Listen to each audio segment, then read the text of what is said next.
সবারই কাছে একটা দৃঢ় বিনতি, আমি এখানে অনেক ইয়াং ভাইকে পেলাম, দেখতেই পাচ্ছেন সবই একদম ফিট ম্যান। আর নন্দীটার খুব ভালো করে ড্রেসিং হলো। তো যেখানে ক্ষত হবে ইয়াং ভাইরা পাশে দাঁড়াবে, তোমাদের পাশে ভগবান দাঁড়াবে। হ্যাঁ, আর অবশ্যই নন্দী সেবা করতে গেলে মানে সুন্দর মেয়ে বা মা সতীর মতন মানে বউ পাওয়া যাবে। ঠিক আছে, আমার একটা দৃঢ় বিনতি কি যেখানে ক্ষত বিক্ষত হবে সবাই এগিয়ে পড়ো। যে মানে সবাই তো শিবের মাথায় তো জল ঢালতে যাও, সবাই বলো আমার সঙ্গে হর হর মহাদেব, জয় শিব শম্ভু, সবাই বল জয় ভোলেনাথ, জয় নন্দী মহারাজ। নন্দী মহারাজটা হচ্ছে কে? নন্দী মানে হচ্ছে জ্ঞান। নন্দী ছিল শিবের পরম ভক্ত, ঋষির ছেলে। হ্যাঁ, তো ও শিবের কাছে বর চেয়েছিল কি বর চাও বৎস? তখন নন্দী বলেছিল কি আমি আপনার সঙ্গে থাকতে চাই।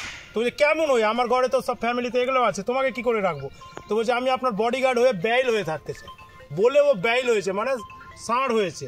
ঠিক আছে, তো নন্দী মানে জ্ঞান। আর আমাদের সনাতন ধর্মের মানে মেন প্রাণী যদি বলা হয় নন্দী মহারাজকে, মানে ষাঁড়কে। আর জ্ঞান মানে আসলে যারা ক্ষত বিক্ষত করে তাদের জ্ঞানের অভাব। হ্যাঁ, কেন একটা অবলা প্রাণীকে ক্ষত বিক্ষত করা বিশাল পাপের ব্যাপার। ভগবান ছেড়ে কথা বলে না, ঘন্টাতে রেজাল্ট দেখায়, কিন্তু পাপীরা না বুঝতে পারে না। হ্যাঁ, যেরকম আমি একটা উদাহরণ দিচ্ছি কি, তোমাদের এই এলাকায় একটা লোক কিন্তু ষাঁড়কে কেটে মেরে ফেলেছিল। তো ও গাছ থেকে পড়েছে, পড়ে তারপরে কি হলো, বুড়া হয়ে গেল, পা ভেঙে ঘুরতে লাগলো, তারপরে নাকি ফাঁসি লেগেও মারা গেছে।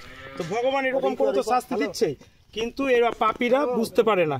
তো যেখানে হবে ক্ষত বিক্ষত, একটু ইয়াং ভাইরা পাশে দাঁড়াবে, ভগবান তোমাদের পাশে দাঁড়াবে। যেহেতু মহাকালের ভক্ত, আর কালো কা কাল মহাকাল, কেমন করে কাকে কেমন করে মেরে ফেলবে, বদল নেবে, সেটা উনি জানেন। হ্যাঁ, আরেকটা দিয়েছে,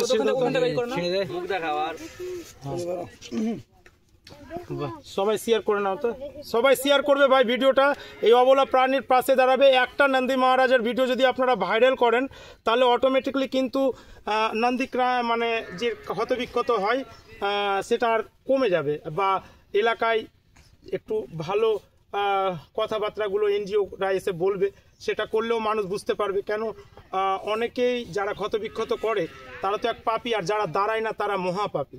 ঠিক না? তো মানে যারা দেখে আমাকে দেখে অনেকেই ভাই এগিয়ে আসছে। তো ভিডিওর মাধ্যমে যে সমস্ত ভাইরা এগিয়ে আসছো তাদেরকে আমার সালুট আছে। হ্যাঁ, এবার মোটামুটি দাঁড়া।